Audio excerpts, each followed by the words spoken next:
ලී නැත්නම් ඉනි අහක මිටියක් එකට බැඳලා පොළවේ ගහලා තියලා ආපහු උස්සලා පොළවේ ගැහුවොත් පොළවේ වදින්නේ කෝකද කියන්න ඉස්සර වෙන්නේ ඔක්කොම එකට වදිනවා. ඒ වගේ මේ ශනික ක්‍රියාවලියක් නේ. ඒ නිසා පෙරපසු කියන්න බෑ. නමුත් ප්‍රත්‍යවීමක් නැත්තම් වෙන්නේ නෑ ඒක. දැන් රූප අරමුණක් නැත්නම් විඳින්නේ කොහොමද? එහෙනම් රූපේ ප්‍රත්‍ය වෙනවා වේදනාවට. රූපයයි වේදනාවයි දෙක සංඥාවෙන් හඳුනනවා. රූපේ කියේ ශරීරය නෙමෙයි එතන රූප අරමුණ, ශබ්ද අරමුණ මොකක් හරි. ඒ වේදනාවේ තියෙන සැප හෝ දුක් උපේක්ෂාවට අනුව සංඛාරය එකතු වෙනවා. රූපය වේදනාවෙන් හඳුනනවා. රූප වේදනා දෙක සංඥාවෙන් හඳුනනවා. රූප වේදනා සංඥා තුනට අනුව සංඛාරය එකතු වෙනවා. රූප වේදනා සංඥා සංකාර හතරේ වෙච්ච දේ විඥාණයෙන් දැනගන්නවා. එහෙමයි ඒක තේරුම් ගන්න ඕනකමක් තියෙන්නේ. ඒ නිසා ඒකට පෙරපසු නැහැ. නමුත් ඒකට ප්‍රත්‍ය නොවි දැන් වේදනාවක් හට ගන්න රූපයක් නැතුව බෑනේ. මේ කල්තියා වේදනාව හටගෙන පස්සේ රූපය හට ගන්න නැහැ නේ. රූපයයි විඳින්නේ. ඒක තේරුම් ගන්න ඕනේ මේ විදිහට.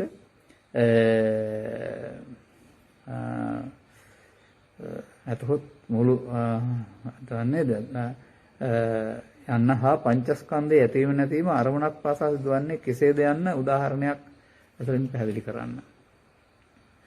ඔබ දැකලා තියෙනවද ඔය වේගෙන් කරකින ලෑන්ඩ් මාස්ටරයක් නැත්තම් තතරතෝගේගත් රෝදයක් නතර වෙලා තියෙනවා. නතර වෙලා තියෙනකොටත් ඒක තියෙනවා පේනවා. හිමින් කරකිනකොට කරකිනවා පේනවා. වේගෙන් කරකින්න ගත්තාම ආයෙත් තියෙනවා වගේ පේනවා. ඒ කරකිනවා වේගය වැඩි නමුත් කරකිනවා වේගය වැඩි වීමට රවුමෙන් රවුම වේගෙන් කරකින නිසා කරකින හොයන්න බෑ තියෙනවා වගේ පේනවා. ඒ වගේ විදුලිය දැකලා තියෙනව නේද? හොඳයි ඕෆ් කරන පූර්වගාවටකින් ඕෆ් කරොත් ඕනෑ වෙලාවකට විදුලිය නිවෙන්නේ ඇයි? ඒ දැනුත් ඒ නිවීම තියෙන නිසා. නමුත් අතරක් සැපේන නිසා නිවීම සහ දැල්වීම අතර පරතරය පේන්නේ නැති නිසා තියෙන විදුලියක් පේනවා. ඒ ඕනෑම මොහොතක ඕෆ් කරවහම නිවෙන්නේ ඒ අතර තියෙන නිසා තමයි. අන්න වගේ අපිට මේ තියෙනවා පෙනුනට පංචස්කන්ධ ධර්මතාවයේ තියෙනවා වගේ පෙනුනට මොහොතක් පාසාම අන්න අර උදාහරණ ආශ්‍රය හිතන්න වේගෙන් නිරුද්ධ වෙනවා. රූපය තුලම සැප වේදනාව. එහෙම නැත්නම් තරහව විනාඩි ගාණක් තිබුණොත් ඒ විනාඩි ගාණ මේක නොමැරී තියෙනව නෙමෙයි. පහෙන් පහට එක්ක අඩු වෙනවා එක්ක වැඩි වෙනවා. පෘථග්ජන පුද්ගලයා නම් පහෙන් පහ එක බලවත් වෙනවා. ආර්ය පුද්ගලයා නම් ඒක ටික ටික සංසිඳවා ගන්නවා. ඒ නිසා අන්නේ උදාහරණ ඔස්සේ හිතන්න මේක අපිට බලන්න බෑ බුදුන් වහන්සේ වදාරන්නේ යං ඒවං ලහු පරිවත්තං යත ඉදං චිත්තං කියලා ඒ සිතේ හටගන්නේ නැතේන ස්වභාවයට ලෝකේ උපමාවක්වත් පෙන්වන්න බෑ කියලා නෙවෙන්නන්නේ. ඒ නිසා අපිට ඒක පිළිබඳව ඊටහාට හොයන්න නෙමෙයි අවශ්‍ය වෙන්නේ. මේක උපාදානයේ වීමෙන් සතර හැදෙන්නේ කොහොමද? මේක උපාදානය නොකරගෙන අවසන් කරන්න අපි උත්සාහවන්ත වෙන්නේ කොහොමද කියන මේක තමයි හොයාගන්න ඕන. අරව සාමාන්‍යයෙන් ඔය හඳුනා ගැනීම සඳහා කරව නම් කිරීම. ඕකෙන් පරම සත්‍යයක් එහෙම දෙයක් තියෙනවා කියලා නෙවෙයි ඔය කියන්නේ. සිදුවීම හඳුනා ගන්නට දාගත්ත සංඥාවක් විතරයි. ඒ නිසා ඒ සිදුවීම තේරුම් ගන්න යෝනකමක් තියෙන්නේ. දේවදූත සූත්‍රයේ සැබෑ අර්ථය පහදා දෙන්න. යමපල්ලන් යනු කවරෙක්ද? දේවදූත සූත්‍ර ඕනතරම් පිටකේ තියෙනවා. ඔබ බලාපොරොත්තු වෙනු ඇත්තේ ඔය අර දේවදූත යමපල්ලා කියන කතාවට අදාළ දේවදූත සූත්‍රය. ඒක උපමාවක්. බුදුන් වහන්සේට සොකීය දිවස් ඥාණයෙන් නැත්නම් ඥාණයෙන් පරචිත්ත විඥානණය පුබ්බේ නිවාසම් මේ ඥාන ඔස්සේ අතීතය අනාගතය කෙනෙකුගේ හිතට එන දේ මේවල් යොමු කරපුවාම අහු වෙනවා. අර ගුවන් විදුලියේ නැත්නම් රූපවාහිනියේ මීටරේ සුසර කරනකොට අහු වෙනවා වගේ එහෙම එකක් තියෙනවා ඒකේ ඇත්තටම. අන්න ඒ වගේ උන්වහන්සේ මේ සිත මුල් කොටගත් පැවැත්මේ උපාදානයේ පැවැත්මේ අනාගතය තේරුම් ගත්තා. ඒ අනුව තමයි උන්වහන්සේ පැහැදිලි කරන්නේ පවේ අනාගතය කාමදුගතිය, පිනේ අනාගතය කාමසුගතිය, ලෞකික ධානයේ අනාගතය, රූපී අරූපී වඹතල. ඒ අනාගතය. ඒ අනුව පස්පව් දස අකුසල් කරපු පුද්ගලයාට ඔවා හිතට හරින් කරන්න බෑ. චිත්ත අභ්‍යන්තරයේ මේ සියල්ල ඒක රාශි වෙනවා. දැන් මට පාරේ යනකොට අත නැල්ලුවොත් එහෙම පොලිස් නිලධාරියෙක් මම නවත්තලා විදුර පාත් කරලා hina වෙලා මොකද මගෙන් කෙරෙන්න ඕන කියලා අහනවා. මොකද කාර්යක ඇතුලේ නීති විරෝධී දේවලුත් නැහැ, වැරදි ගමනක් යන්නෙත් නැහැ. මොකද නැවතුවත් දන්නේ නැහැ. නමුත් මොනවා හරි හංගගෙන එහෙම ගියොත් ඒක ඇතුලේ කුඩු හරි අරක්කු හරි එහෙම ඩඩොක් ගාලා ගහනවා නේද හදවත. අනේ වගේ අපි කියමු දවාලට අරක්කු විකුණනවා කෙනෙක්. පොලිසිය එයිද කියලා හොරෙන් බය ගහි විකුණන්නේ. හොඳයි හීනෙන් මේ මිනිස්සයාට අරක්කු විකුණනවා දැක්කම පොලිසියෙන් ආවොත් එහෙම බය වෙන්නේ නැද්ද? එතකොට හීනෙන් පොලිසියෙන් ආවද නැත්නම් අර දවල්ට හදාගත්ත එක රැයට පිරුණාද? දවල්ට පොලිසියෙන් එනවට හැංගෙනවා නම් බය නම් එහෙනම් හීනෙන් ආවත් එයාට පොලිසිය නිලධාරීන්ට බයක් ඇති වෙනවනම ආදරයක් ඇති වෙන්නේ නැහැ. ඒ අනුව මේ ලෝකේ කරන වැඩවලින් හදාගන්න දෙයක් තමයි මනෝලෝකය කියලා කියන්නේ. එහෙනම් පාපෙන් හදාගත්ත ලෝකයේ ඉඳ ගියන් පස්සේ පීඩාකාරී රැයලු වෙනතුරු පද වේදනාව විඳින්න ඕනේ. පිරින් හදාගත්ත ලෝකෙ ඉඳ ගියාම යහපත් ඒක. ඉතින් මෙන්න මේ පස්දොර ආශ්‍රයෙන් හදාගත්ත මනෝද්වාරයක් තියෙන නිසා තමයි කෙනෙකුට පරලොව යාමක් තියෙන්නේ. ඒ නින්දට වැටෙනවා වගේ නින්ද කියන්නේත් මෙලොව නෙමේ පරලොව යාමක් එක්තරා විදිහට. නමුත් ඒකේ පැය 12ක් ඇතුළත අවදි වෙනවා. අරක ආය ඒ විපාකේ ගෙවන කල් අවදියක් නැහැ. මෙන්න මේ අනුව තේරුම් ගන්න ජීවත් වෙන්න ගිහින් පස්වවුදක් සාක්ෂාත් කරලා මනස විකෘති කරගත්තාම විකෘති මනසට තමයි මවුන් වැටෙන්නේ. එදා මම කතාවේ කිව්වා රාජකර සට්ටිකුට ප්‍රේතෝ දෙන්න පොළොව යට හිටියා නෙමෙයි මොගලන් මහ රහතන් වහන්සේගේ දිවසට පෙරුණේ කඳේ සිට වල්ගේ දක්වා වල්ගේ කඳ පැත්තට ගින්දර දැවෙන හැටි සහ කකුට කොටන හැටි. එතකොට මේ ඉන්න කපුටු නෙවෙයිනේ වෙන කාටවත් පේන්නෙත් නැහැ. ඒ අර ඒ මානසික වේදනාව මනෝමය කයකින් විඳින්න හැටි. එරුම් ගන්න ඕන කාරණාව. එහෙනම් අන්න ඒ වගේ මේකෙන් පෙන්වන්න හදන්නේ පවෙන් අපායේ ගිය පුද්ගලයා විඳින දුක පිළිබඳව. එතකොට දූතයා කියන එකේ තේරුම සාමාන්‍යයෙන් දේව දූතයා කියලා කියන්නේ මේ පිළිබඳව කල්පියා ලැබෙන පණිවිඩය කියන එක. ඒකෙන් අහන්නේ මොකද්ද? වැටි ඉන්න ලදරුවා. ගොරකණ්ඩක් වගේ වයසට ගිය මහල්ලා. එහෙමත් නැත්නම් රෝගියා. එහෙම නැත්නම් මලකඳ. එහෙම නැත්නම් දින 7ක් 8ක් ගිය මේවා ඔබ දැක්කේ නැද්ද ජීවිතේදී? දැක්කනම් ඔබටත් මේක සිදු වෙනව නේද කියලා මේන් මිදෙන පාර හොයන්න ගියේ නැද්ද කියලානේ අහන්නේ. පව් කරේ ඇයි මේ මිදෙන පාර හොයන්නේ නැතුව? මිදෙන පාර අනුගමනය කරන්න තියෙනවා. ඒකට පින් කිරීම එහෙම කියලා කියන්නේ නැහැ. මොකද අකුසලයෙන් වෙන්වීම කියලා සඳහන් කරන්නේ හිතකය වචන සංවර කර ගැනීම කියලා. එතකොට ඒ අර Tamanටත් අර මෙන්නේ දේවදූතයෙක් දරුවා ගිරනවා, රෝගියා ගිරනවා, මහල්ලා ගිරනවා, මලකඳ ගිරනවා අපටත් හමු වෙනවා. ඊට පෙර මිනිස් ජීවිතෙන් ගන්න ඕන වැඩේ කරේ නැද්ද කියලානේ අර 2000 දවසක් විදිහට පැහැදිලි කරන්නේ. නැත්නම් රජයක් වරද කරපම දරුවන් දෙනවා වගේ නෝ ඒක විඳ ගන්න ඕනේ කියලා. එහෙමනේ පැහැදිලි කරන්නේ. අන්තිම ගාථාවලින් පැහැදිලි කරන්නේ මොකක්ද? උපාදානයේ භයං දිස්සා ජාති මරණ සම්භවය අනුපාදාය මුච්ඡanti ජාති මරණ සංඛාරය. මේ ජාති මරණ ගෙනත් දෙන්නා උපාදානය බියක් වශයෙන් දැකලා උපාදාන මිදෙන කටයුත්ත ඇයි මිනිස්සයා වශයෙන් කරේ නැත්තේ කියලා අහන්නේ. ඒකෙන් පෙන්වන්නේ අර මේ කෙනෙකුට මේ ප්‍රමාද වීම තුළ ලැබෙනා වූ අනාගතය හිස් නැහැ. ඒ කියන්නේ විපාක වලින් ශූන්‍ය දෙයක් නෙමෙයි. Tamanට ඒක ඇත්තම ලෝකයක් වගේ අර හීනෙන් පේනකොට දවල්ට පේනවා වගේම ලෝකයක් නේ පේන්නේ. ඒකේ මොකවත් අඩුවක් නැහැනේ. සතුට නම් මංගල උත්සවේ අඩුවක් නැහැ. දුක නම් ඒ දුකේ අඩුවක් නැහැ. බය නම් බය වෙන්න ඕන කාරණේ අඩුවක් නැහැ. එතකොට බාහිර මේ ලෝකේ ඉන්න කවුරුත් ඒකට එන්නේ නැහැ. ඊට අදාළ තමන්ගේ හිතේ හැඟීමට අදාළ සත්ත්ව කොට්ටාස හෝ එහෙමත් නැත්නම් ඒ ආදේවල් ඒක කර්මානුරූපව පහළ වෙනවා කියලා කියන්නේ. ඉතින් ඒක මිනිස් වර්ගයාට මනසේ අනාගතයේ තේරෙන්නේ නැති එක බුදුන් වහන්සේ පැහැදිලි කරලා දීපු ආකාරයක් සිතේ අනාගතය. ඒක තේරුම් ගත්තම තමයි අපට ඔය කියන මේ අර ලබාගත් ජීවිතේ මනස විකෘති කරගෙන දුකටපත් වෙන තැනකට යනවට වඩා කරන්න වැඩක් තියෙනවා කියලා පැහැදිලි කරන්නේ. ඉතින් ඕකේ තවත් ප්‍රශ්නයක් අහලා තියෙනවා මම හිතන්නේ මේ. එතකොට මනෝමය ලෝකයන් කියලා කියන්නේ ඒක මනෝමය අදහසක් නැත්තම් විකාරයක්ද කියන එක. නෑ. ඒක සංකල්පයක් විතරක් නෙවෙයි. ඒක අපිට තේරුම් ගන්න ටිකක් තාම අමාරු වෙලා තියෙනවා. මොකද අපිට කයක් තියෙනවා. ඒ නිසා මේ කය තුල සිට පහළ වෙනවා කියලා අපි කල්පනා කරනවා. නමුත් බුදුරජාණන් වහන්සේ වච්චගොත්තට වදාරන්නේ මේ සිතුවිලි පහළ වෙන්න කයක් ඕන කියලා නෙමෙයි උපාදානයේ ඇතිතුරු ගිනිදැල් හුලං වාතයේ ඇතිතුරු ගිනිදැල් ඉහළට යනවා. ඒ වගේ උපාදානයේ ඇතිතුරු පහළ වෙනවා. එහෙනම් අපේ කයක් තුළ පස්දොරින් උපාදානයේ ඇතිතුරු සිතුවිලි පහළ වෙනවා. කය අතහැරුණොත් කයක් හැදුන්නේ නැත්නම් මේ සිතට පුළුවනි ඝන කයක් නැතුවත් සිතුවිලි පහළ කරන්න. අන්න ඔය പ്രേත භූත දේව බ්‍රහ්ම කියලා කියන්නේ එහෙම ඕපපාතික ප්‍රතිසන්දි. උපාදානයේ විතරයි යොන වෙන්නේ. අර අපිට සිහිනෙන් පේන ලෝකෙට මේ බාහිර ලෝකේ දේවල් ඕන නැහැනේ.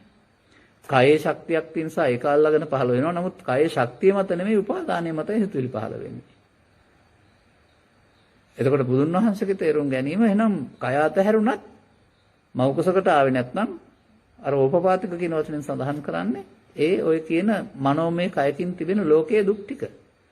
සංඛාර දුක්ඛය කියලානේ කතා කරන්නේ. අපි සමහර විට කල්පනා කරනවා අර මේ අම ගහක් යට දාලා ගිහින් හම්බෙච්ච හින්දා උපපාතික අම්බපාලිය කියලා වගේ.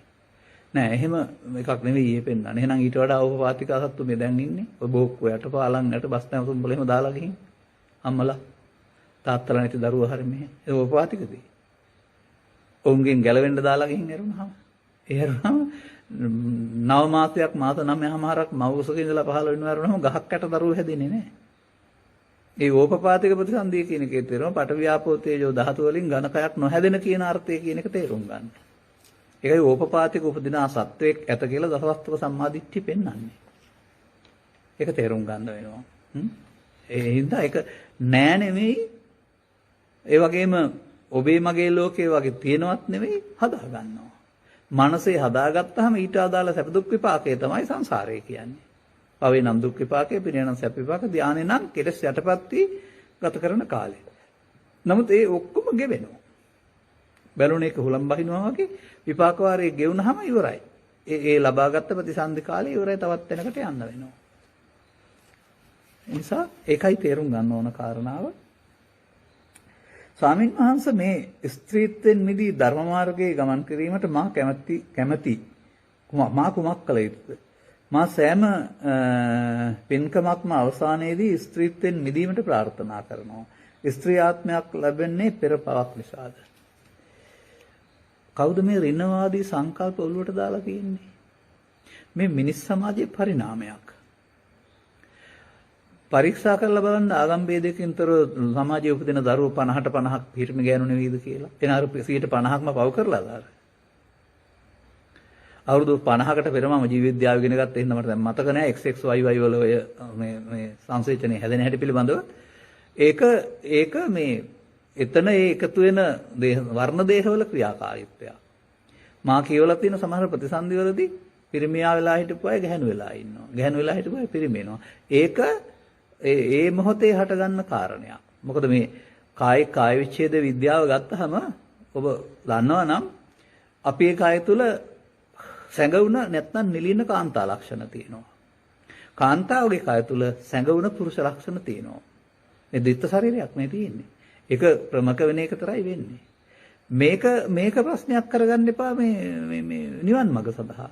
බුදුරජාණන් වහන්සේගේ ධර්මයේ ස්ත්‍රීත්වයේ පුරුෂත්වයේ නෙමෙයිනේ ධර්මයට පැහැදිලි කළේ. ඔය පංච උපාදානස්කන්ධේ පංචස්කන්ධයකට ස්ත්‍රී පුරුෂ ભેදයක් තියෙනවාද? ඒක උපාදානයේ වැරද්ද තමයි දුකට ගෙනත් දෙන්නේ. උපාදානයෙන් මිදීම කරන්න ඕනේ. ඒ නිසා ආය මේක දැන් බෑ ආපහු පිරිමියෙක් වෙලා මේක කරනවා කියලා මේ බුද්ධෝත්පාදික සදහම් හමුන වෙලාවේ මේ වගේ සංකල්ප හදන්න එපා.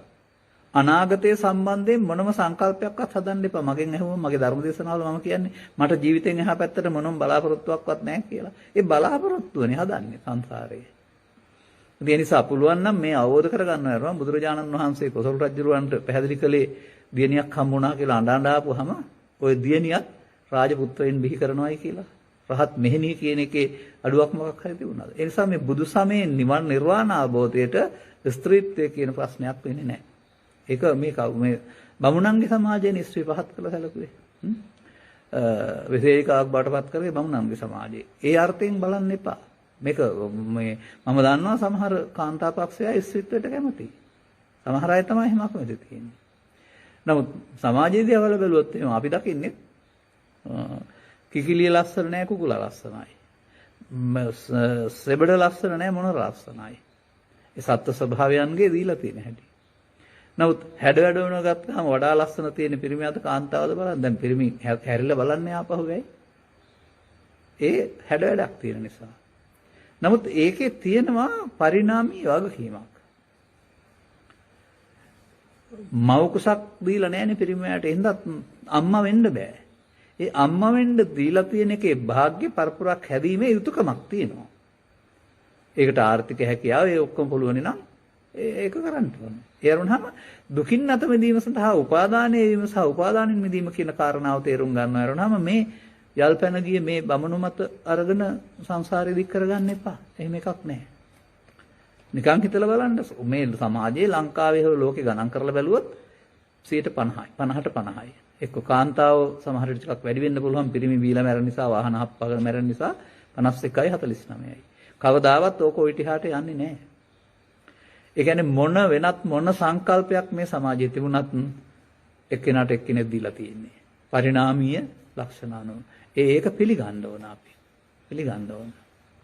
නිසා ඔබතුමියගේ මේ සංකල්පය මානසික අදහසක් අද ධර්මයේ තේරුම් ගන්න බලන්න. බුදුදහම ස්ත්‍රීත්වයේ පුරුෂත්වයේ කියන එක මේ ස්කන්ධ පංචකයට බලපාන්නේ. ස්කන්ධ පංචකයක නැහැ.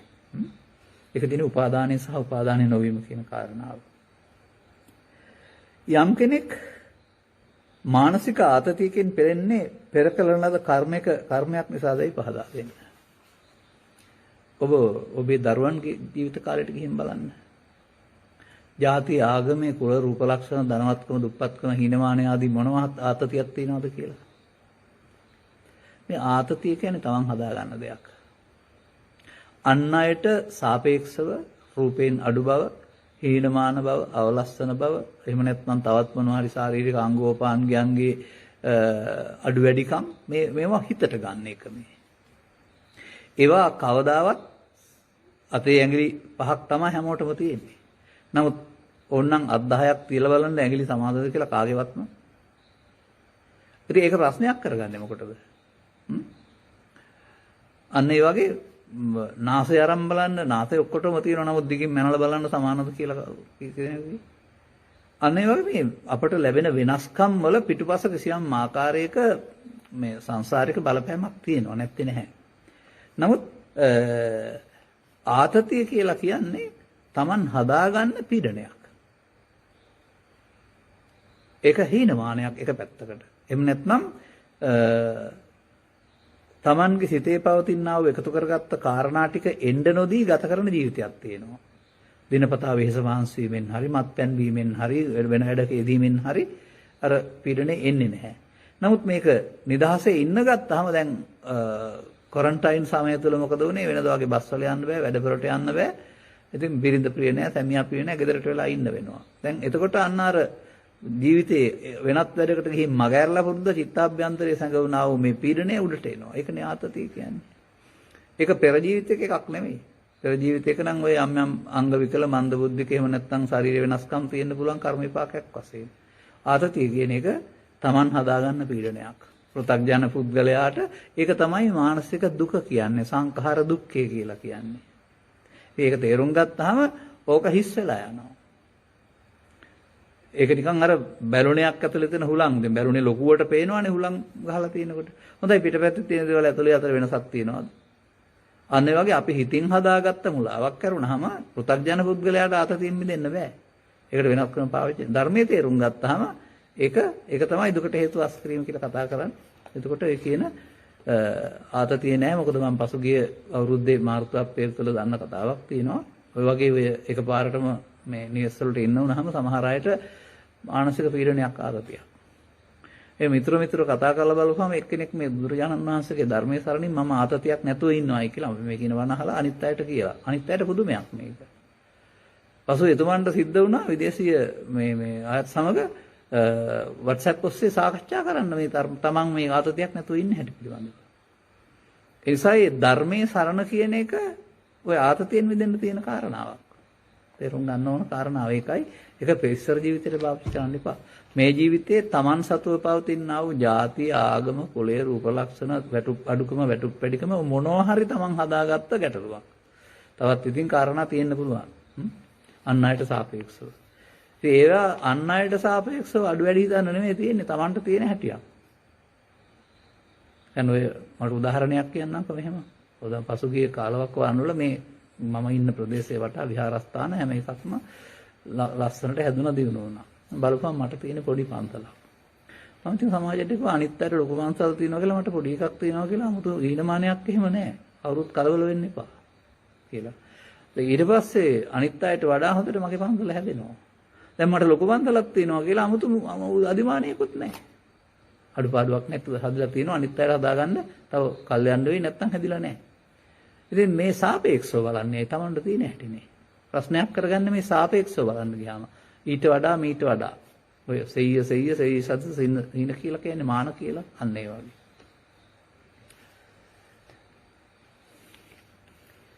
කාය සංකාරවල ආස්වාස ප්‍රාස්වාසය යනු කුමක්ද ඒ පැහැදිලි මදි. ඒ පහදා දෙන්න. කාය සංකාර කියන්නේ කය සකස් වෙනවා කියන එකනේ. ඒ බලන්න හුස්ම ටිකක් අන්න නාහිර කරගෙන මොකද වෙන්නේ මෙල්ල වැටෙන්නේ නැද්ද කියලා. ඒකනේ කියන්නේ. වතුර යට ගිහින් ඉන්න බලන්න උඩ එනකොට මැරිලා උඩ ඉන්නේ නැද්ද කියලා. ඇයි ආස්වාස වාතය නිසා තමයි කය අලුතෙන් සකස් වෙන්නේ. වෙනහළු වලදී වාතයේ රුධිරයට එකතු වෙලා පිරිසුදු වීම තුළ. ඉතින් කාය සංකාරය කියන්නේ කය සකස් කිරීම ඒක ආස්වාස වාතය මත තමයි ජීවත් වෙන්නේ. මහා ගැඹුරු දෙයක් තියෙනවා දෙකේ ආයේ. ඈ උස්ම ගන්න බැරි කම මැරෙනවා කියන්නේ එතකොට ඒ ආස්වාස වාතය නතර වුණාම කාය සංකාරය නතර වෙනවා කියන එකනේ. එසේම කාය වචී මනෝ සංකාර අනිකුත් සංකාර වලින් වෙනස් වන ආකාරය සහ කාය වචී මනෝ සංකාර වල ලෝභ දේශ මොහ නැති බව නිවැරදිද? මේක මෙහෙම ගලවන්න බෑ. අபிසංකාර කියන්නේ පුණ්‍යාභි අපුණ්‍යාභි ආනිජ්ජාභි. බුදුරජාණන් වහන්සේටත් කාය වචී මනෝ සංකාර බුද්ධත්වයේපත් වෙලා අවුරුදු 80 දක්වා තිබුණා. නමුත් ඒ උපාදානෙන් මිදී. උපාදානෙන් මිදෙන පුද්ගලයා තුළ කාය වචී මනෝ සංකාර වල කෙලෙස් නැති වෙන්න පුළුවන්. නමුත් උපාදාන සහිත පුද්ගලයාගේ වචී මනෝ සංකාර වල කෙලස් තියෙනවා. ඒ නිසා ඒවා අවිසංකාරමයි වෙන්නේ. නමුත් මේ විසංකාරගතං චිත්තං කියන එකේ තේරුම මේ කාය වචී මනෝ සංකාර නතර වුණා කියන එක නෙවෙයි. අර උපාදාන වෙන අවිසංකාරයෙන් මිදුණා. විසංකාරගතං චිත්තං සිත කාය වචී මනෝ සංකාරගත වීම මිදුණා නම් අවුරුදු 35න් පස්සේ කාය වචී මනෝ සංකාර නැති වෙන්නේ බෑ බුදුරජාණන් වහන්සේට 80 දක්වා. ඒව නැති වුණේ 80 වෙදිනේ. නමුත් අර සිදුවන දේ තමයි පවෙන් පරලෝ යන්ට අවශ්‍ය අපුණ්‍යාවි සංකාරය හිස් වුණා. පිනෙන් පරලෝ යන්ට අවශ්‍ය පුණ්‍යාවි සංකාරය හිස් වුණා. ධානෙන් පරලෝ යන්ට අවශ්‍ය අනිජ්ජාවි සංකාරය හිස් වුණා. අන්න ඒකට ඒ විසංකාරගතං චිත්තං කියලා කියන්නේ. එතකොට පෘථග්ජන පුද්ගලයාට වචනේදී වචනය යවුලක් වගේ දේශපහගත වෙන්න පුළුවන්. කල්පනාවෙත් ලෝභ සහගත දෙයක් තියෙන්න පුළුවන්. මනෝ සංකාර කියන එකේදී. ඒ නිසා ඒක හැම එකේම නික්ලේශී කියන්න බෑ. රහතුන්ට බුදුන්ට නික්ලේශී අනිත් අයට ඒක කෙලෙස් සහගත බවක් තියෙන්න පුළුවන්. 6. මම නිදහස් තැනක සිට සිතට එන අරමුණු ගැන අවධානය යොමු කරමින් සිටින විට එකවරකට සිතට නැගෙන රාග හෝ ද්වේෂ සිතුවිලි හඳුනා ගනිමි. ඉන්පසු එම සිතුවිලි අනිත්‍ය දුක්ඛ මගේ වශයෙන් පවත්වා ගන්න බැරි දේවල් බව සිතමි. ඒ සිතට සිතුවිල්ල යටපත් කිරීමක් දැයි පහදා දෙන්න. ඔය ඔබ ඉගෙන ගත්ත හැටි තමයි. මේ අනිත්‍යයි දුකයි අනුන් තියාගන්න බෑ කියලා හිතන්න නෙමෙයි මේකේ තියෙන්නේ. මේක නුවණෙන් දකින්න අනිත්‍ය කියලානේ පෙන්වන්නේ. මම හොඳට පැහැදිලි කරනවා මේක. ඔබට කකුලේ කැක්කුමක් ආවහම දැනුණා කිව්වොත් එහෙම කැක්කුම නතර යන්නේ දැනුණා කියන සිතුවිල්ල පහළ වෙන නිසා. එතකොට ඔබට අරමුණක් ආවහම දැක්කා කිව්වොත් එහෙම අර අරමුණ නැතුව යන්නේ දැක්කා කියන අරමුණ පහළ වෙන නිසා. අරමුණක් ගන්නකොට ඉස්සල්ලා එක නැති වෙන්න ඕනනේ. ඒක අරමුණයි තියෙන්න පුළුවන්. ඒ නිසා මේ සිතින් අනිත්‍යයි දුකයි මගේ නෙවෙයි කියලා හිතන්න නෙවෙයි තියෙන්නේ. මොකද බලන්නකො මේක මේ අරමුණු ගැනීමේදී ළමා කාලේ ඉඳන් අද දක්වා කවුද මේ අරමුණුත් එක්කලා මේක නිට්ටයයි මේක සුඛයි මේක ආත්මයි කියලා ගත්තේ? කිසිවෙක් එහෙම අරන් නැහැ නේද? නමුත් අරමුණේ ඇලී ගැටි හේතු ඉතුරු වෙනවට නමක් නිට්ටය සුඛාත්ම. එතකොට ඇලී ගැටි හේතු ඉතුරු වෙන්නේ නිට්ටය සුඛාත්මවත් මගේ ආත්ම සංකල්පයෙන් බැඳෙන නිසා. ඒක නොකරන එකටනේ අනිදුක්ඛ අනාත්මයි කියන්නේ. ඒ කියන්නේ අපි යම්කිසි සංකල්පයක් පහළ වුණාම ඒක ප්‍රතික්‍රියා දක්වන්නට යන්නේ නැතුව ඉවසීමෙන් ඒ මොහොතේ අවසන් වෙන්න ආරණ එක. දැන් බැන්නොත් බැන්නා, ගැහුවොත් ගැහුණා, ගැහුවා, ඊර්ෂ්‍යා කරොත් ඊර්ෂ්‍යා කළා, ප්‍රතික්‍රියාක්ෂන් කියලා කියන්නේ. ඔබ සංසාරේ හුරු වුණේම රියැක්ෂන් වල. නිකන් ඉඳලා හරියන්නේ නැහැ, මොනවා හරි කරන්න ඕනේ ඒක කිරීම. ඒක පැවැත්ම. ඒක මමත්වයේ ක්‍රියාවලිය. මමත්වයේ ක්‍රියාවට යන්නේ නැතුව ඉන්න මම උදාහරණයක් වශයෙන් මෙහෙම මතක් වෙච්ච දෙයක් කියන්න කැමතියි. යම් කිසි දියණියකට ස්වකීය මව හෝ පියා නැති වෙලා සංවේගයක් තියෙනවා. ඉතින් අනිත් අය හිත හදන්න හදනවා. මෙයා කාමරයට ගිහින් මට ටිකක් නිස්කලංකව ඉන්න දෙන්න කියලා නිස්කලංකව ඉන්නවා. එයා අමතක කරන්න හැදුවෙත් නැහැ, මතක් කරන්න හැදුවෙත් නැහැ. ටිකක් වෙලා යනකොට ඒක ගණන් ගත්තේ නැති නිසා නැති වෙලා යනවා. ඔබටත් එහෙම සිත් ඇවුල් තියෙන වෙලාවට ඒක කල්පනා කරගෙන ඉන්න තු නිහඬව හිටියොත් එහෙම පොඩ්ඩකින් ඒක නැති වෙයි. අනේ අර පෙරකල දේ නොකිරීම. දැන් නිත්‍ය සුඛාත්ම කියන එකේ තේරුම මගේ ආත්ම කොට අරගෙන ප්‍රතික්‍රියා දක්වන්න යාම. ප්‍රතික්‍රියා දක්වන්න නොයාමට කියන නමක් තමයි අනිදුක්ඛ අනාත්ම කියලා කියන්නේ. ඒ නිසා මේ ආපු අරමුණක් වෙනත් අරමුණක් මගින් දැක්ක කියලා හරි තව මොනවා හරි එකක් අරගෙන ඒකට කියන්නේ විතක්ක ਵਿਚාර කරනවා කියලා. විතක්ක ਵਿਚාර කිරීමෙන් ඇත්ත දැකලා නැති වෙන්නේ නැහැ. තව එකක් ගන්නකොට අරක නැති වෙලා යනවා. ඒක සමාජයේ බොහෝ දෙනා තාමත් කරන දෙයක් වශයෙන් මම දකිනවා. අහන අය තේරුම් ගන්න එහෙම එකක් නෙමෙයි මේක පෙන්වන්නේ කියලා. YouTube තුල ඇති ඔබ වහන්සේගේ සෑම දේශනාවක්ම පාහේ ශ්‍රවණය කර තිබේ. එම දේශනා ඊට පැහැදිලි අතර අවදියෙන් සිටින විට සිතට එන අරමුණු දැනීම සහ එහි නොඇලී අවසන් කිරීම පහසුය. ගැටලුව පැන නගිනුයේ මනෝද්වාරයට විසිවිටයි. සිතට දැනෙන සැහැල්ලුව මත නිවන මේයි සිතට දැනේ. මනෝද්වාරය තුළ සිතුවිලි වල හැසිරීම පිළිබඳව පහදා දෙන්න. මෙතන මට යමක් කියන්න තියෙනවා. ප්‍රවේශයෙන් සවන් දෙන්න තේරුම් ගන්න. කෙනෙකුට අරමුණක් හිතට අරගෙන අනිත් අරමුණු වෙන්න නොදී අරමුණ ආයතනයක් බවට පත් කරගෙන අනිත්‍ය දුක නැතුව ඉන්න පුළුවන්. එතකොටත් සංසුන්. ඒ සංසුන් බව දැනෙනවා ඔබට. නමුත් ඒක ඒ අත්කලමතාන යෝගින්ගේ පාර. ඒක ආයතනයක්. එක අරමුණක් මගින් අනිත් අරමුණ වෙන්න නොදී සංසිඳවා ගන්න එක. නමුත් ඒකේ සාන්ත බව තමයි මේකේ තියෙන්නේ. නමුත් එහෙම සාන්ත බවක් තියෙනවා කියලා හඳුනාගන්න ඒක උදව් කරගන්න. නමුත් මේකේ අරමුණක් අරගෙන අනික්ක යට කිරීම නෙමෙයි පෙන්වන්නේ. මේ අරමුණු නිරෝධ කිරීමක් කියලානේ පෙන්වන්නේ. නිරෝධයක්. ඒ නිරෝධයේදී ඔය අදාළ තැනටපත් වෙන්නේ. එතකොට ඒක නිරෝධ වීම අරමුණක් නෙවෙයි. නමුත් එහෙම නිරෝධ වූ තැනක් තියෙනවා. ඒ අනුව මනෝද්වාරික ස්වභාවය සම්බන්ධයෙන් මෙහෙම පැහැදිලි කරන්න. දැන් පංචද්වාරිකව අරමුණුත් එක්කලා තමයි මේක ලේසි. නමුත් ඔබට විවේක තියෙනවා නම් gedara හෝ මනෝද්වාරිකව ඉන්න බලින් ගන්න ඕන නැහැ. නිදා ගන්න නැතුව රාත්‍රියට හෝ තනියෙන් ඉන්න වෙලාවක කොන්දත් කෙලින් තියාගෙන S2 පියාගෙන සිත මොනවද කියන්නේ කියලා බලන් ඉන්න. දැන් ඔබට බාහිර දේවල් දැනෙනවා නම් ඒ සද්දයක් ඇහි නැත්නම් මේ දැනෙනේව තමයි සංඥා වේදනා කියන්නේ. දැන් මෙතන ඔබ තබා තිබෙන දේවල් එන්න ගන්නවා. එහෙම නැත්නම් හෙටට කරන්න තියෙන දේවල් එන්න ගන්නවා. ඉතින් ඔබට මේ මුලින් හුරු නැති වුණාම මේක ඔස්සේ සෑහෙන වෙලාවක් යන්න පුළුවන් සිතුවිලි. නමුත් ඔබ යම් මට්ටමකට සංසුන් වෙලා තියෙනවා නම් ඒ මට්ටමට මේක ගිහින් ඉවර වෙනවා තේරෙනවා. විනාඩි 5ක් හරි 6ක් හරි 7ක් හරි සිතුවිල්ලක් ඔස්සේ ගිහින් සිහිය එනවා. මම මේ අරමුණු නවත්තන්න අරමුණු වෙනවා බලන් ඉන්න අරමුණට අහු වෙලා ගිහින් නේද කියලා හිතෙයි. ඒ සිහිය ආවහම අරක ඉවරයි. ඒක තමයි නිරෝධ වුණයි කියන්නේ. නිරෝධයි කියලා හිතන්න නෙමෙයි තියෙන්නේ. මේක මේ අන්න එහෙම ඉවර වෙනවා ස්වභාවයෙන්ම. ඒක දැනෙනවා.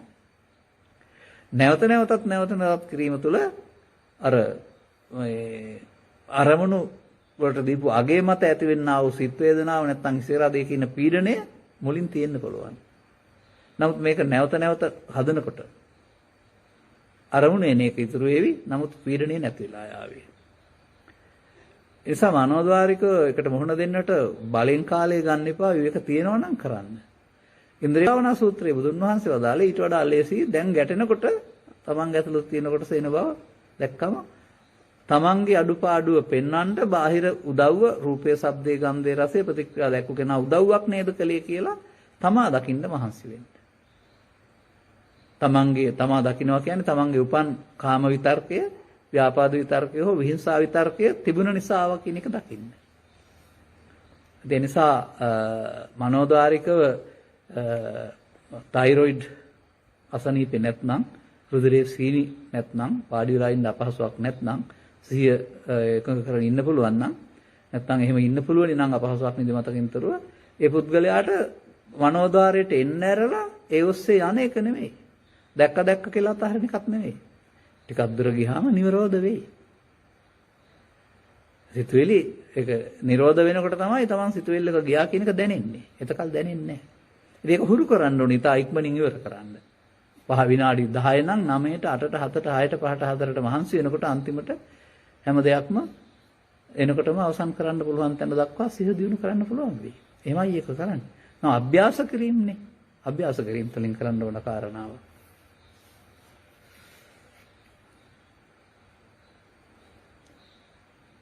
මනෝද්වාරයට පිවිසි විට සිතුවිලි වල වේගවත් හැසිරීම පෙනේ. මෙහිදී ද්වේෂය, රාගය, කෝපය ආදී සිතුවිලි උපදිනවා නම් පමණක්ද උපාදානය නොකළ යුතුය. බොහෝ විට සිත සංසිඳියාවක සිටින බව දැනේ. ඔව් ඒක හොඳයි. මෙහෙම කරනවා නම් ඔබට මේ සංසුන් සිත කියන එක පිළිබඳව තේරෙවි. නමුත් මේ උපාදානය වෙන්නේ කොහොමද කියලා බලන්න. මේක තියෙනවා මේ ගැටෙනකොට හෝ කල්පනාවෙන් එන්නා වූ කාම විතර්ක, ව්‍යාපාද විතර්ක, විහිංසා විතර්ක කියලා කියන්නේ නොසන්සුන් තත්වයන්. හදාගෙන නොසන්සුන් තත්වයක්. අන්න ඒකෙදි තමයි අපි වඩාත් ඉවසීමෙන් සංයමෙන් ඒකට අදාළ ප්‍රතික්‍රියාවට නොයා ඒක ඊතා ඉක්මනින් සංසිඳන තැනට යන්න ඕන. අර ස්වාභාවික දේවල් වල ඒවා ඇවිදින් යනවා, හදන්න දෙයක්වත් නැහැ.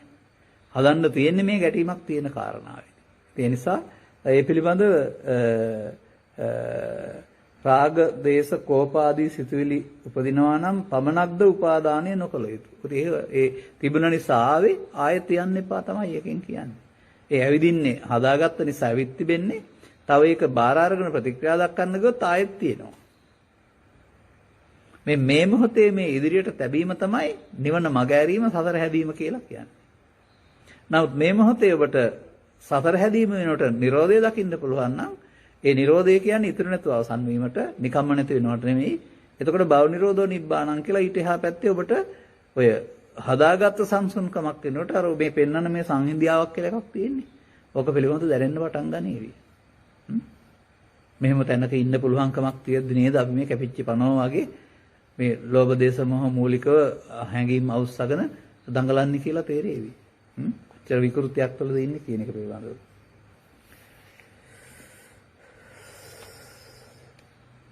අතීතයේ පංචේන්ද්‍රයන්ට ගෝචර වූ යම් අරමුණු, උදාහරණයක් ලෙස අතීතයේ දුටු රූපයක් මනෝද්වාරයට නැවත අරමුණු වීම.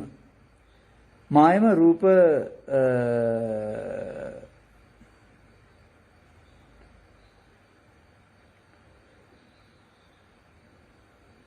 රූපාරම්මණේ අතීතයේ දර්ශනය වන මොහොතේ උපාදාන කර හේතු ඉතුරු කර ඇති බවට සාක්ෂියක් නේද? ඉහත පරිදි මනෝද්වාරයට පැමිණෙන්නේ මා විසින් උපාදානය නොකළ රූපාරම්මණයක් ඇති වී උපාදානයෙන් තොරව නැතිවීම අපට දැනෙන්නේ කෙසේදයි? මේ ප්‍රශ්නේ පැහැදිලි නෑ ලියුවට. මෙහෙමයි, රූප ආරම්මණය මතක් වීම නෙමෙයි උපාදානය කියන්නේ. රූපේ මතක් වෙන්න ඕන කෙනෙකුට. උපාදානය කියන්නේ රාග දේශ මොහ උපදින එක. හැඟීම් රූපේ පේන්න පුළුවන් ඕන කෙනෙකුට රූප ආරම්මණය. ඒක ඇහෙන් ගත්ත රූප සටහන සිතුවිල්ල පහළ වෙනකොට සිතුවිල්ල පේනවා. නමුත් ඒකත් එක්කලා තියෙනා වූ ඇලීම ගැටීමටයි උපාදාන කියලා කියන්නේ. රූප බුදුරජාණන් වහන්සේලා සුදොන් රජතුමා හඳුනා ගන්න ඕන. එහෙම නැත්නම් රාහුල කුමාරයා හඳුනා ගන්න ඕන. ඒක උපාදානයක් නෙමෙයිනේ. ඒක ගැටෙනකොට හමු වෙන කාරණාව. උපාදානයෙන් තොරව නැතිවීම අපට දැනෙන්නේ කෙසේදයි? තව ටිකක් බනහලා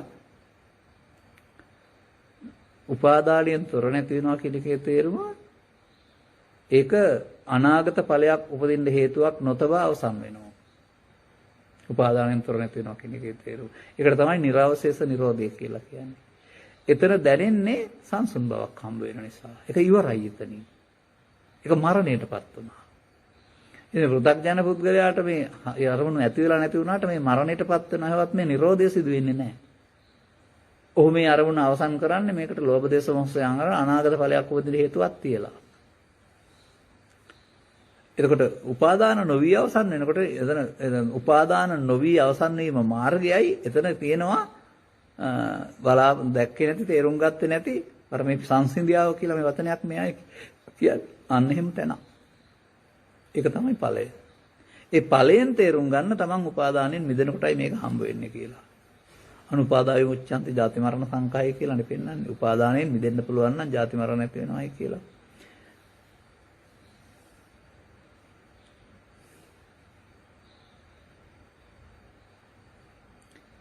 මනේන්ද්‍රයට ධම්මයක් පැමිණෙන විට පැමිණීම යනු අතීත මතකයක් පැමිණීම ධම්මයක් පැමිණීම යනු අතීත මතකයක් පැමිණීමද පංචස්කන්ධ ක්‍රියාවලියේදී විඥාණය සකස් වීමට හේතු වන්නේ එම මතකයන් පමණක්ද පංචේන්ද්‍රියට මතකයක් පැමිණීම යනු අතීත මතකයක් පැමිණීමද පංචේන්ද්‍රයට මතකයක් පැමිණීම මානසිකාරය. මානසිකාරය කියන වචනයෙන් පෙන්නන්නේ පෙරගත් එක සිහිපත් කරලා දෙනවායි කියන එක. ඒක අපට ලෝකේ අවශ්‍යයි. එතකොට මනේන්ද්‍රයට නැත්තම් මනේන්ද්‍රයටත් තමන් පස්තරෙන් ගත්ත කාරණා මතක තියාගත්ත නිසා පස්දරට නොගැටි කල්පනා වෙන වෙලාවට හීන වෙලාවට ඒ සිතුවිල්ල පහළ වෙන එක. ඒ සිතුවිල්ලේ තමයි දැන් රූපේ නැත්තම් හතුරා මිතුරා ඉන්නේ. සිතුවිල්ලයි හතුරා මිතුරා කොට ගන්න කියන කාරණාව තේරුම් ගන්න වෙනවා. ඒක හැම දිනාටම අවශ්‍ය දෙයක්. ඒකත් එක්කලා තිබෙන්නා වූ වටා පිටාව හේවත් ඒකත් එක්ක තියෙනා වූ ලෝභ දේශ මොහයන් තමයි පෞද්ගලික කාරණා ටික. ඒක පහළ වෙන එකේ වරදක් නැහැ. අර විතර්ක කාම විතර්ක ව්‍යාපාද විතර්ක කියන්නේ ඒකට අදාළ අගේ එකතු කිරීම Tamanට පෞද්ගලිකයි. ඒවයි තමයි වදේ තියෙන අරමුණේන එක නෙවෙයි. ඊළඟට මේ වචනේ තේරුම් ගන්න පොඩ්ඩක් විඥානයේ සකස් වීමට හේතු වන්නේ එම මතක විඥානයේ සකස් වෙනවා කියන වචනේ මේ අර්ථයේ තියෙන වැරදි අර්ථයක්. මේ හිතන්නේ විඥානය කියන්නේ ආත්මයක් මේක පරලෝ යනවා කියලා මේ අදහසින් කියවෙනවා කියලා මම දකින්නේ. විඥානය කියන්නේ සිදුවීම හඳුනන සිත කියන එක. ඇහෙනම් රූපය, රූප අරමුණ, වේදනාවෙන් විඳීම, සංඥාවෙන් හැඳිනීම, සංකාරයෙන් බැඳීම කියන මේ ටික දැන ගැනීමට විඥානය කියන්නේ. විඥානයක් සකස් වෙනව නෙවෙයි ආපහු. විඥාන චෛතසිකයෙන් තමයි දැනගන්නේ. ඒක ඉවරයි එතන. ඊට පස්සේ සෝත විඥාණය එනකොට චක්කු විඥාණයෙන් කවුරුත් එන්නේ නැහැ මොකක්වත් එන්නේ නැහැ. එතකොට කනින් සද්දේ හඳුනන සිත. විඥාන කියන වචනේ ඔබ මෙලොවින් පරලොවට යන දෙයක් වශයෙන් හිතන්න එපා. ඇසෙන් කනටවත් විඥානයක් යන්නේ නැහැ. අදක තබා. එතෙන්දි තමයි අපට තේරෙන්නේ මේ මොහොතක් පාසාම ඇති වෙනව නැති වෙනව නම් කොහොමද මෞකසෙන් දීවි ජීවිතාසන දක්වා තියෙන ආත්මයක් අපට තියෙන්නේ කියලා. නමුත් පෘථග්ජන පුද්ගලයා ගාව මේ නැසුණට අනාගතයක් උපදින්න හේතු තැබීම තමයි අවිද්‍යා සංකාරය කියන්නේ. දැන් අවිද්‍යා සංකාර කරන්නේ ඉස්සර ජීවිතේ නෙවෙයි. පොතපත සහ දේශකින් වහන්සලා ඉතර ජීවිතය විද්‍යා සංකාරයක් ඉගෙනුවාට වර්තමාන මොහොතේ මුලා වීමම තමයි විද්‍යා සංකාරය. ඒ නිසායි අනාගත ඵල හටගන්නේ. ඒ නිසා වර්තමාන විද්‍යා සංකාරය වෙනුවට විද්‍යා විමුක්තියක්පත් කරගන්න පුළුවන් නම් ඒක තමයි කරන්න ඕන කාරණාව. නමුත් විඥානයක් කියන වචනෙන් සමාජය කල්පනා කරනවා ආත්මයක් හරි මොනවා හරි මෙලුවින් පරලොවට යනවා කියලා. ඒ විඥාන කියන පදේ පාවිච්චි කරන්නේ හඳුනන හිත කියන අර්ථයෙන් නෙමෙයි, චක්කු විඥාන කියන අර්ථයෙන් නෙමෙයි. අපි ළඟ තියෙන ආත්මයක් මොකක් හරි යනවා මරුණාම කියන අර්ථයෙන්. අන්නේ අදහසෙන් අත මිදෙන්න. අරමුණින් අර්ථවත් මොකවත් යන්නේ නැහැ. අර උපාදානය කරගැනීමේ වැරද්ද තමයි සසරට බැඳෙන බඤ්ඤමානෝකෝ බිකු බද්දෝ මාරස්ස කියලා කියන්නේ. නැත්නම් එහෙම ඒකයි මම කියන්නේ සසර හදනව ඇරුණාම මේ තේරුම් ගත්ත කෙනෙකුට යන්න සසරක් ඉතුරු වෙන්නේ නැහැ කියලා අය.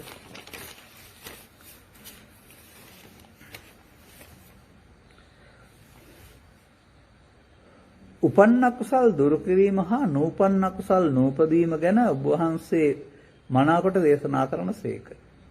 සතර සම්‍යක් ප්‍රදාන් වීරියේන අනෙකුත් කාරණා දෙකේ නම් නූපන් කුසල් ඉපදවීම සහ උපන් කුසල් වැඩි දියුණු කිරීම ගැනද පහදා දෙන්න. හොඳ ප්‍රශ්නයක්. මේ මොකක්ද මේ සම්මා වායාමය?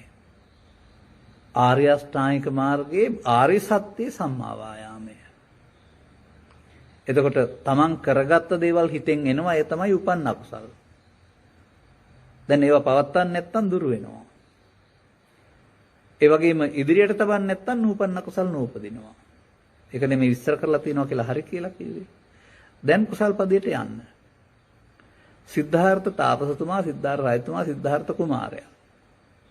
තාපසතුමා අන්තිමට නේව සංඥා නා සංඥායතන සමාධියත් උපදවාගෙන මේක මම හොයන නිවන නෙමෙයි, මේක මං හොයන විමුක්තිය නෙමෙයි කියලා ඒක අතහැරියයි කියනවා. කිං සත්‍ය ගවේසී කිං කුසල ගවේසී. ඒ වෙනකල් මම මේ ආයතන වල සෝවාන් වෙලා තිබුණු හම් වෙලා තිබුණේ නැහැ. සත්‍යය නොවේ. එතනින් එහාට නේද එහෙනම් සත්‍ය තියෙන්න ඕනේ. එතනින් එහාට නේද කුසල් තියෙන්න ඕනේ. අන්න මේ කුසල් කියන පදේ තේරුම පින් කියන අර්ථයට ගන්න එපා. අපි එහෙමනේ හිතන් ඉන්නේ. පින් වලට කියන්නේ පුණ්‍යාභිසංකාර. කුසල් කියන පදේ ගන්න දසකුසලයෙන් වෙන්වීමට දසකුසලයයි කියනු ලැබේ. අකුසල් මුල් ලෝභ දේශ මොහ වලින් වෙන්වීමට කුසල් කියලා කියන්නේ. එහෙනම් නූපන් දැන් පෘථග්ජන පුද්ගලයාට තව කුසල් ඉපදිලා නැහැ. ඒ පුද්ගලයා ස්කන්ධ පංචකේ නිරෝධය දකිනකොට පළවෙනි වතාවට ලෝකෝත්තර කුසලයේවත් භෝවාන් මාර්ගයේ ඵලය හම්බ වෙනවා. දැන් හම්බ වුණාම මොකද කරන්නේ? නූපන් කුසල් උපදවා ගත්තා. නමුත් සෝවාන් වෙලා නතර ලැබෙ සකෘදාගාමී අනාගාමී රහත් වෙන්න ඕන. අන්න ඒක තමයි උපන් කුසල් වැඩි දියුණු කිරීම කියලා කියන්නේ. කුසලයේ කියන පදේ නිවනට නමක්. නිවන සෝවාන් පුද්ගලයා දකිනවා නමුත් ඉවර නෑ. ඒ නිසා නැවත නැවතත් ස්කන්ධ පංචකයේ අනාත්මය නොයල්මින් අවසන් කිරීම තුළ සෝවාන් නම් සකෘදාගාමී නම් අනාගාමී අරිහත් දක්වා යන පාර තමයි මේ උපන් කුසල නූපන් කුසල් ඉපදවීම. ඒ කියන්නේ සෝවාන් නම් සකෘදාගාමී වෙන එක. උපන් කුසල් වැඩි දියුණු කිරීම ආපහු. එහෙමයි මේ ආර්ය සත්‍ය අර්ථය තියෙන්නේ. ඔබ ඉතින් පොතෙන් ඉගෙන ගන්නකොට අකුසල් කුසල් කියන්නේ පින් කියලා පින් රැස් කරන එක කියලා ලියාගෙන ඇති. නෑ මේ ආර්යනේ. මේ සම්මා සමාධිය. සම්මා වායාමයේ මේ කතා කරන්නේ ආර්ය සත්‍ය. එතකොට එහෙනම් ඒ කුසල පදේ ඔබට හම්බ වෙන නිවීමට සෝවාන් ආදී මාර්ගඵල වලින් ලැබෙන නිවීමට නමක්. ඉතින් ඒක උපදිනවා. උපන් කුසලයේ උපදිනවා ආර්ය පුද්ගලයාට. දැන් එතන ඉඳලා ඔහු අතහරින්න කැමති වෙන්නේ නැහැ වැඩි දියුණු කරනවා. එතකොට සකෘදාගාමී අනාගාමී අරිහත් පිළිවෙලින් හම්බ වෙන්නේ උපන් කුසල් වැඩි දියුණු වෙලා කුසලස්ස උපසම්පදා හම්බ වෙනවා සම්පූර්ණයෙන්ම. සෝතාපට්ටි මාර්ගයේ ගමන් කරන අයෙකුගේ සිතේ ස්වභාවය සහ උදාදී අටතන සැකය ගැන තවදුරටත් විස්තර අසා ගැනීමට අවශ්‍යයි. අපි එතන තව අදහසක් ඉදිරිපත් කරලා තිනවා ඒකත් අරම්ම කතා කරමු. ස්වාමින් වහන්සේ පවසන පරිදි බුදුන් වහන්සේට නොව අපිටයි වැරදිලා තියෙන්නේ කියන කාරණය නිතරම මට සිහි වෙනවා. ශ්‍රවණය කරන සෑම දේශනාවක්ම නුවණින් මෙනෙහි කරනවා. සිහිය පවත්වා ගැනීමටත් සිතුවිලි වල නිරෝධය දැකීමටත් හැම වෙලේම උත්සාහ කරනවා. යම් ප්‍රසිද්ධ ධර්මදේශකයන් වහන්සේලාගේ දේශනා ශ්‍රවණය කරන්නේ නැහැ.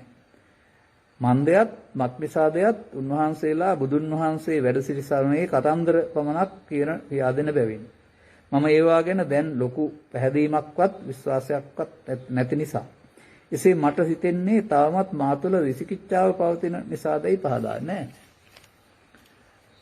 ඇත්තටම බුදුන් වහන්සේ ධර්ම දේශනා කරයි කියන එකේ තේරුම ඔබේ ස්කන්ධ පංචකයේ ආශ්‍රයෙන් නිරවශේෂ නිරෝධය අවශේෂ නිරෝධයයි කියා දෙන එක.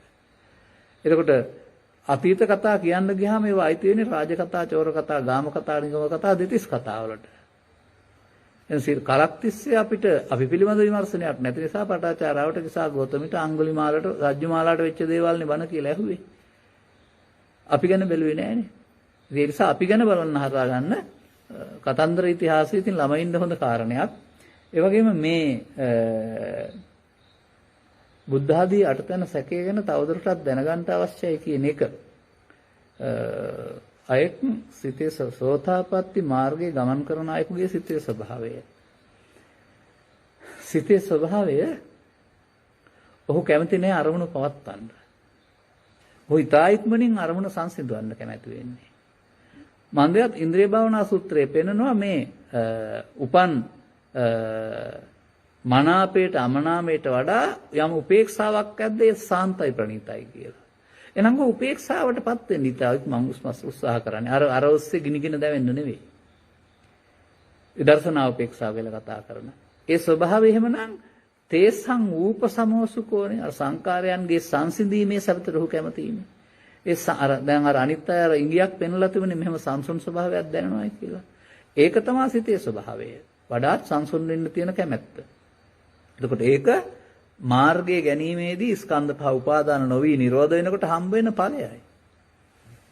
ඒක එන්න පළල් වෙනවා. තේරුම් ගන්න. බුද්ධ හදියට තන සැකේ මම දකින්නේ මේ සෝවාන් වීමේදීම විචිකිච්ඡාති ලැබත පරාමාස කියන දේ කාපහු ඉතුරු වෙන්නේ නැහැ කියලා මට තේරෙන්නේ. ආයෙ වෙනම කඩන්න දෙයක් නැහැ. මොකද මේ සෝවාන් වෙනවා කියලා කියන්නේ ස්කන්ධ පංචකය අනාත්මය දකින්න සක්කාය දිට්ඨිය කැඩෙනවා කියන එකනේ. එතකොට ආපහු කෙලස් නැසීමෙන් තමයි කෙලස් නැසෙන්නේ ස්කන්ධ පංචකේ උපාදාන කර නොගැනීම කියන එක තේරෙනවා නම් එහෙනම් ඒකෙන් හම්බ වෙන්නේ මාර්ගයේ ඵලයේ බව තේරෙනවා නම් ඒ මාර්ගයේ මොනම ශික්ෂාපදයකින්වත් මාර්ගයක් නැහැ. ඒ ඵලය. එහෙනම් ආයේ සීලපද පරාමාසය කියන්නේ ශික්ෂාපද සමාදන් වෙන එක නවත්තනවා නෙමෙයි. ශික්ෂාපද සමාදානෙන් මෙතෙන්ට යන්න බෑ කියන එක තේරෙනවා යාට. ඒකනේ කැඩෙනවා කියන එකේ තේරුම. ඒ විචිකිච්ඡා කියන පදේ බොහොම ගොඩක් තියෙනවා. ඒක ඉතින් තව පැයකින් ධර්ම දේශනාවකින් කරන්න ඕන කාරණයක් වශයෙන් මම දකින්නේ. මොකද බුදුන් කෙරෙහි සැකය කියන්නේ කොහොමද ගන්න ඕන? බුද්ධේ කාංකති. ඉතින් අපිට බොහොම ලේසියෙන් ගන්න පුළුවනේ. දඹදිව බුදු කෙනෙක් හිටියා අපට සැකයක් නැහැ. එහෙමනේ අපි හිතන්නේ. ලංකාවේ බුදුන් පහළ වුණාද? ඒකටත් සැකයක් නැති වෙන්නේ. ඒකත් එහෙනම්. ඒ අපි බුදුන් සංකල්පයේ පුද්ගලයාට ගත්ත නිසා නැත්තම් පිළිමයට ගත්ත නිසා. නමුත් බුදුන් කොහොමද පෙන්වන්නේ බුදුන් කියලා? දැන් බුදුන් සැක නිසා තමයි අනාගතේ නිවන් දකින්න ප්‍රාර්ථනා කරන්නේ සහ පාරාල් පෙන්වන්නේ. ඒගොල්ලන්ට බුදුන් පිළිබඳ විශ්වාසයක් නැහැ. නමුත් ධර්මයේ දකීද බුදුන් දකී පදේ. එතකොට බුදුන් ගැන සැක ඇති වෙයිද? එතකොට එහෙමනම් තේරුම් ගන්න ඕන බුදුන් කියන පදයට බුද්ධ අර්ථය දුන්නේ පිබිදුන තැනැත්තායි කියන එකෙන් පිවිදීම යන්නා වූ යන්නේ විස්තර කරන්නේ පංචස්කන්ධයට එන දේ මගේ ආත්ම කොට අරගෙන පංච උපාදානස්කන්ධය හදා ගැනීමෙන් මිදීමට පංචස්කන්ධයේ අනාත්මයටපත් වීම බුදුන් කියලා පෙන්වන්නේ. පංචස්කන්ධයේ අනාත්මයේදී හම්බ වෙන්නා වූ මේ සංසුන් බව තමයි බුදුන්. එතකොට එහෙම එකක් මේ ස්කන්ධ පහ නිර්වශේෂව නිරෝධ වෙනකොට එහෙම එකක් ලැබෙනවා කියන එක Tamanට ප්‍රත්‍යක්ෂ වුණාම නේද සැකේ දුරු වෙන්නේ. එහෙම එකක් Tamanට දැනෙනකොට නේද සැකේ දුරු වෙන්නේ. එහෙම එකක් තියෙනවායි කියලා. මේ සිත තුළ නිවන කියලා එකක් තියෙනවා කියලා පේනවා නේද? යට වැටහෙනවා නේද එතකොට? එහෙමයි ඒක දුරු වෙන්නේ. අහිංසක අම්මලා කිව්වා වගේ ධර්මයේ බණ පොතේ තියෙනවා අපට ධර්මයේ ගැන සැක නැහැ කියලා හරියන්නේ නැහැ. මම එදා මතක් කළා නේද පංචස්කන්ධ විග්‍රහයේ ධර්මයේ කියලා කියන නිවනට කියලා. සෝවාන් පුද්ගලයාට තමන්ගේ ක්ලේශයන් ප්‍රහීනකට නිරාසනිසෝදෙන් හම්බුණා නම් සංසුන් බව ඒ සංසුන් බව කියලා එකක් අපට තියෙනවා කියලා සැක නැති වෙනවා නේද? එහෙම මේක ආර්ය පුද්ගලයා සතු අවබෝධයෙන් සිදුන දෙයක් කරනවාම ඉස්කෝලේකින් ඉගෙන ගත්තාම ලැබෙන දෙයක් නෙවෙයි. නමුත් අපි මමත් ළමා කාලේ ඉගෙන ගත්තේ හොඳ බුදුහාමුදුරුවෝ ඉන්දියාවේ හිටියා සැක නැහැ. ධර්මයේ බණ පොතේ තියෙනවා සැක නැහැ. සංඝයා වැඩ ඉන්නවා උන්වහන්සේලා ගැන සැකයක් නැහැ. මොනවද මේ කියන්නේ? පෘථග්ජනින්ගේ නොගැඹුරු කතා. එහෙම එකක් නෙවෙයි ඔක පෙන්නන්නේ. අනිත ඊට එහා පැත්තට සික්ඛා පුබ්බන්ත අපරන්ත පුබ්බන්ත පරන්ත පටිච්චසමුප්පාද ධම්මේසු පංකති. එතකොට අර පටිච්ච සමුප්පාද කියන කාරණාව මම මේ දවස්වල ධර්ම දේශනා ගණනාවක් තිස්සේ කරලා තියෙනවා ප්‍රඥා නාලිකාව තුළ ඔබට හිතා දෙන්න හම් වෙයි. මොකද මගෙන්ම ඉල්ලනවා බොහෝ අය නැවත නැවතත් ඒක කියන්න කියලා. ඉතින් ඒ නිසා මම ආයෙත් සාරාංශ කරලා ඒක කියනවා. ඒක ඔබ ඉගෙනගත්ත පෙළ වශයෙන් ගන්න නැතුව ආත්ම තුනක වශයෙන් ගන්න නැතුව අතීතයෙන් එන්නෙත් නැහැ අනාගතයට යන්නෙත් නැහැ වර්තමාන ස්කන්ධ පංචකය තුල අතීතය සහ වර්තමානය සහ වර්තමාන හේතු තියෙනවා කියලා තේරුම් ගත්තොත් එතක පටිච්ච සමුප්පාදය දැකීම. අනුලෝමයේ එතකොට අර වර්තමාන හේතු නොතබීමින් අනාගත ඵල හට ගන්න නැති තැනම කරනකොට එනම් පටිච්චසමුප්පාදේ නිරෝධය දැකීම. එතකොට ඒක තේරුණාම නේද පටිච්චසමුප්පාද ධම්මේසු ඥානං වෙන්නේ. ඔය මුකුත් තේරුම් ගත්තේ නැතුව වචන 12ක් හරි ගස්ලාවක සිංහලට පෙරලලා ඕක ඉස්සර ජීවිතයටයි මේ ජීවිතයටයි අතීත අනාගත ජීවිතයටයි ජීවිතයට සම්බන්ධ කරලා ආත්ම තුනක් සම්බන්ධ කරලා මේ පෙළේ තියෙනවාද පටිච්ච සමුප්පාද කියලා එකක්. පාලියෙන් හොයලා බැලුවොත් එimhe පටිච්ච කියන්නේ දැන් මෙන්න මේත් පටිච්ච මේ ඇඟිලි පහ වෙනම තියෙනවා දැන් පටිච්ච වුණා. අන්න ඒ වගේ හේතු කීපයක් එකතු වීමෙන් හටගන්නා සං උත්පාද එක්වර හට හේතුඵලනේ. එතකොට හේතුඵල නිරෝධය කියන එකේ තේරුම වර්තමාන හේතු නැතවුවොත් අනාගත ඵල නෑ. ඒක තමයි හේතු නිරෝධයෙන් ඵල නිරෝධය කියන්නේ. එහෙම නැත්නම් මේ ටික එකතු වෙන්නේ නැත්නම් හම් වෙන්නේ නැහැ කියන එක නෙමෙයි. වර්තමාන මොහොත අනාගත ඵල උපදින්න නැත් වෙන්න හේතු නොතබා ඉවර කරන්න පුළුවන්. ඒක තමයි හේතු නිරෝධයෙන් ඵල නිරෝධය. ඒ නිසා පටිච්චසමුප්පාද ධම්මේසු ඥානං බවටපත් වෙන්නේ මේක අපේ ඇහැ තුල කන තුල නාසය තුල සිදුවෙන ආකාරයේ ප්‍රමාදී බව සහ අප්‍රමාදී බව තේරෙනකොට. ඉතින් මේක තවදුරටත් මේ වගේ පුංචි කාල සීමාවක් තුළ පැහැදිලි කරන්න පුළුවන් දෙයක් නෙමෙයි. ඒ නිසා සැක කියන පදේ බුදුන් කෙරෙහි සැක කියන පදේ බුදුන් කියන පදයට ගැඹුරින් දීපු අර්ථය හොයාගන්න. එතකොට බුදුන් පිළිමෙත් නෙමෙයි බුදුන් ශරීරයක් නෙමෙයි. එතකොට බුදුන් පංචස්කන්ධයේ අනාත්මයේදී හමු වෙන්නේ බුදුන්. පංචස්කන්ධයේ අනාත්මය නෙමෙයි බුදුන් කියන්නේ. අනාත්මයෙන් දැකීමේදී බුදුන් වෙත යන්න පුළුවන්කමක් තියෙනවා. එතකොට ඒ தත්ත්වයේ තේරුම් ගත්ත පුද්ගලයාට මම නම් හිතන්නේ මේ බුදුන් ගැන සැක නැත්තේ සෝවාන් වුණෙන් පස්සේ. ඊට මෙහා පැත්තේ බුදුන් කියලා මොනවද හිතනවද කවුද දන්නේ? අන්න එහෙමයි තේරුම් ගන්න ඕන. ඒ නිසා අපිට මේ වදන් වල සරලාර්ථය ඉක්මවා යමින් ගැඹුරට හොයාගෙන යනකොට අපටම ප්‍රඥාව ඇති වෙනකොට මේ පෙන්නන සම්මතාර්ථයන් නෙමෙයි තියෙන ගැඹුරු අර්ථයක් කියලා අපට ඔබේ දැනුම පුළුල් වේවි. ඒ දැනුම පුළුල් වීමත් එක්කලා අපට චිත්තාභ්‍යන්තරය තුළ පවතිනා වූ සංසුන් බවක් පිළිබඳ ඉව වැටේවි. ආතතියෙන් මොන එකකට පිස්සු වැටලා දඟලනවද මෙතෙන්දලා මේ ලෝකේ ඉන්න පුළුවන්කම තියද්ද කියලා තේරෙවි. මේ ලෝකේ අවුල් පිස්සන් අවුල් නටද්දිම මෙතෙන්දලා හිටියකි. හදාගත්තාම. ඉතින් ඒක තමයි නිවිල වාසය කරනවායි කියලා කියන්නේ. ඔබ හැම දිනාට මේ පිළිබඳව අනුමාන ඥානයක් ඇති කරගන්නට අද අපේ කරුණ පැහැදිලි කිරීම හේතු වාසනාව වේවායි කියලා සුභාශිංසනේ ප්‍රාර්ථනා කරමින් ඔබෙන් සමුගන්නවා. අදටත් අපි ඊළඟ සිකුරාදා දවසටත් මම හිතන්නේ තවත් ප්‍රශ්න පත්‍රයක් තියෙනවා. ඊට පස්සේ උපවා තියෙනවා නම් ඔබෙන් අදින් කියුනේ නැත්නම් එදාටත් අපි ඉගෙන සාකච්ඡා කරමු. හැම දිනාට ධර්මයේ තේරුම් ගැනීම තුළ තෙරුවන් සරණ කරගන්නට ලැබේවා කියලා ප්‍රාර්ථනා කරනවා.